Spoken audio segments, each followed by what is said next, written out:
Salut à tous, j'espère que vous allez bien. On se retrouve pour la review de Raw du 20 juin 2022. Le show commence avec un segment avec Carmella, Liv Morgan, Alexa Bliss, Becky Lynch, Asuka, et je crois que j'ai tout dit, et Bianca Belair du coup, qui sont dans le ring. Tout ça, ça va mener à un Fatal 5-Way pour déterminer la prochaine adversaire de Bianca Belair à Money in the Bank. Donc face à qui Bianca Belair défendra son titre à Money in the Bank du coup.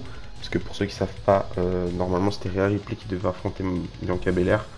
Mais les plans ont changé. Je ne sais pas si c'est parce que Rhea Ripley était blessée ou si c'est parce que c'est juste des plans qui ont changé. J'ai cru comprendre que Rhea Ripley s'était blessée au niveau de la bouche, je crois. Et que c'est peut-être pour ça qu'elle affrontera pas du coup Bianca Belair à Money in the Bank. Du coup, c'est pas grave, on a un Fatal 5-Way pour déterminer qui va l'affronter. Le match était bien en vrai, le match était plutôt bien. J'ai bien aimé dans ce segment, j'ai bien aimé Alexa Bliss. On retrouve un petit peu la Alexa Bliss d'avant, même si c'est pas totalement la Alexa Bliss d'avant. Et du coup, assez surpris de qui remporte le match, parce que c'est Carmella qui remporte le match. Et du coup, Carmella va affronter Bianca Belair à Money in the Bank. Ça fait longtemps qu'elle n'a pas eu une opportunité pour un titre, pour un titre majeur à la WWE. Et ça fait plaisir pour elle, même si j'aime pas trop son nouveau personnage depuis qu'elle a fait son repackaging à SmackDown il y a un an ou deux presque. Je préférais, euh, je préférais quand elle avait sa gimmick de Mela X Money. Mais bon, voilà. Du coup, victoire de Carmella et du coup elle affrontera Bianca Belair. C'est cette semaine je crois du coup à Money in the Bank. Juste après ça, on a Vince McMahon qui arrive sur le ring comme la semaine dernière à SmackDown du coup.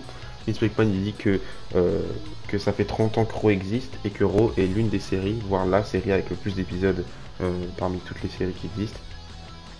Et il dit que depuis presque 30 ans, 20 ans de ces 30 années, eh ben, elles ont été dominées par une des meilleures, voire la meilleure superstar de la WWE. Lui il dit la meilleure superstar de la WWE.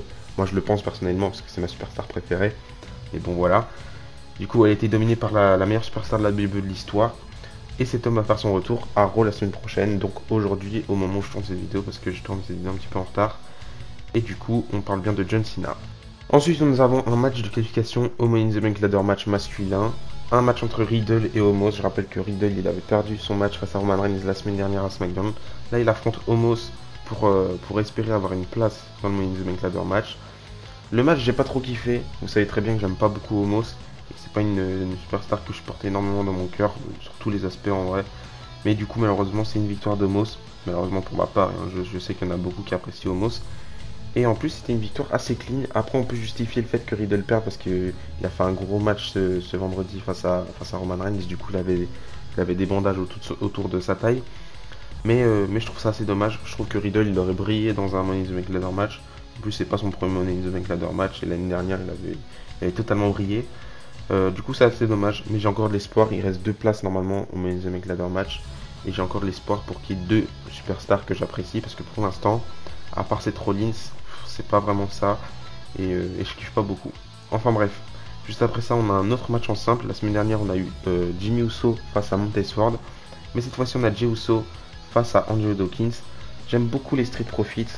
C'est bien de le rappeler parce que ça fait longtemps qu'on n'a pas vu les Street Profits dans le haut de la carte. Enfin, dans le haut de la carte pour les équipes. Et j'aimerais tellement les revoir champions. Là, le match était plutôt sympa.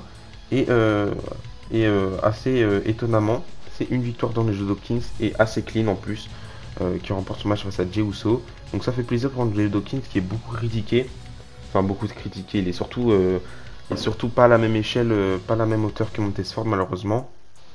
Alors que moi j'aime beaucoup Angelo Dawkins. Je suis parti des peu de personnes qui trouvent qu'il faut pas séparer les Street Profits. Du coup, moi j'aime beaucoup Angelo Dawkins. Du coup, voilà, ça me fait plaisir qu'il remporte son match face à Jey Uso. Ensuite, on a eu le segment tant attendu, le retour d'Elias. C'était très très bien fait en vrai. Je sais pas comment ils se sont démerdés pour mettre Elias et Ezekiel dans la même pièce, puisque c'est vraiment la même personne. Hein. Pour ceux qui doutent vraiment, Elias et Ezekiel, c'est vraiment la même personne.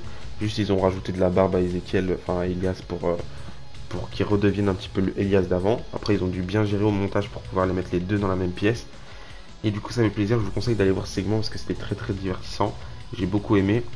Et juste après, on a Elias qui a fait son retour devant le public du Raw pour nous faire un concert. Ça fait plaisir. Et là, de même, je vous conseille aussi d'aller voir ce segment-là. Ensuite, nous avons eu un gauntlet match. Si Lashley gagne, il aura son match face à Money in the Bank face à Theory. Du coup, premier match, c'est Bobby Lashley contre Chad Gable. Je crois que c'était le match le plus long dans ce gauntlet match. Il n'y a pas eu tellement d'adversaires, hein, parce que sinon ça allait prendre 1 heure et ça aurait été 1 heure de prise sur Touro et je pense qu'ils avaient d'autres plans. Du coup, Bobby Lashley contre Chad Gable. Bobby Lashley remporte le match sans surprise. Après, on a Otis qui intervient à la fin du match. Du coup, Bobby Lashley contre Otis, deuxième match. Là, pareil, victoire de Bobby Lashley et encore plus rapidement que face à Chad Gable, il me semble. Mais sauf que là, c'était fait par disqualification parce que Chad Gable est rentré dans le match, il me semble. Et du coup, dernier match, Bobby Lashley face à Theory. Et ça, c'est dommage parce que tu fais un gauntlet match pour affronter Theory à Money in the Bank, mais le dernier adversaire, c'est Theory. Ils avaient fait à peu près la même chose, je crois, l'année, non, pas l'année dernière, il y a 3 ans presque, en 2019 pour Kofi Kingston avec Daniel Bryan. Mais bon, là, c'était une situation totalement différente et très originale. Et du coup, victoire de Bobby Lashley face à Theory avec un petit paquet. Du coup, Bobby Lashley affrontera du coup Austin Theory, enfin juste Theory, à Money in the Bank pour le titre des États-Unis. Et je trouve que c'est un bon adversaire de transition pour Austin Theory, qui va probablement commencer une feud avec John Cena après Money in the Bank pour SummerSlam, peut-être, je sais pas. En tout cas, j'ai hâte de voir ce que va dire John Cena ce lundi à Raw, parce que c'est déjà ce soir, il me semble. Attendez, on est combien? Ouais, on est le 27, donc c'est déjà ce soir. Malheureusement, je vais pas regarder en direct, mais ça fait plaisir de revoir John Cena. Ensuite, on aura un Miz TV avec comme invité AJ Styles. Pendant le Miz TV, c'est un petit peu se chauffer entre AJ Styles et le Miz. C'est un petit peu se critiquer les deux. Il y aura de la pub pour Miz et Mrs, mais bon, ça on s'en fout un petit peu. À la fin du segment, on a AJ Styles qui va frapper le Miz au visage. Et comme la semaine dernière, c'était la semaine dernière, il me semble, ou il y a 2 semaines, je sais plus. On aura Ciampa qui va du coup pousser AJ Styles en bas du ring. Et on aura un match qui va se lancer entre Tommaso Ciampa et AJ Styles. Ça fait plaisir. J'aime beaucoup voir Tommaso Ciampa à Raw, surtout face à des superstars de ce calibre-là. Ça fait plaisir. Du coup, le match était très très bon. Malheureusement, il a duré 2 minutes. Il était très très court. C'est vraiment dommage. Et en plus, victoire d'AJ Styles clean. Du coup, défaite de Tommaso Ciampa. Je pense que c'est sa première défaite à Raw depuis ses débuts, je sais pas. Mais en tout cas, victoire d'AJ Styles qui remporte le match. Je sais plus comment. Je crois que c'était avec un phénoménal forearm. Et du coup, après, il y a les Miz qui rentre dans le ring et il va se manger un peu les kicks et ensuite un Styles Clash. Du coup, c'est bien mérité. Et enfin, on passe au main event, match de qualification au Money in the Bank ladder match féminin. Encore un rematch dans le main event, Asuka contre Becky Lynch. Moi, j'en demande tout le temps. Asuka contre Becky Lynch, c'est des matchs qui me font plaisir et qui me font kiffer. Du coup, n'hésitez pas à mettre des Asuka contre Becky Lynch. Même si c'est pas très très original, ça fait plaisir. Là, la situation est différente puisque c'est un match de qualification. Du coup, le match était très bon encore une fois. Victoire d'Asuka, ça fait plaisir. Que demande le peuple?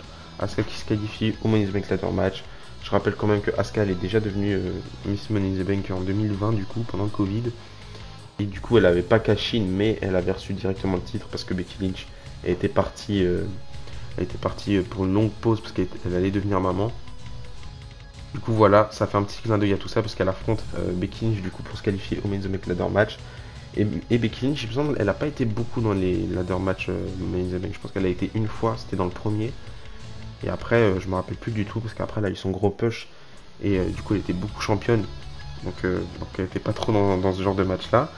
Et du coup, voilà, elle a jamais été Miss Money in the Bank. C'est la dernière chose qui lui manque, je crois. Parce qu'elle a fait le main event, elle a gagné le Royal Rumble. Elle a pas été championne NXT, malheureusement pour elle. Mais s'il y a bien une chose qui lui manque, c'est être Miss Money in the Bank. Du coup voilà, victoire d'Asuka et du coup elle est la cinquième, je crois, c'est la cinquième fille qualifiée. Il n'en reste plus que 3 ou 2, je sais plus.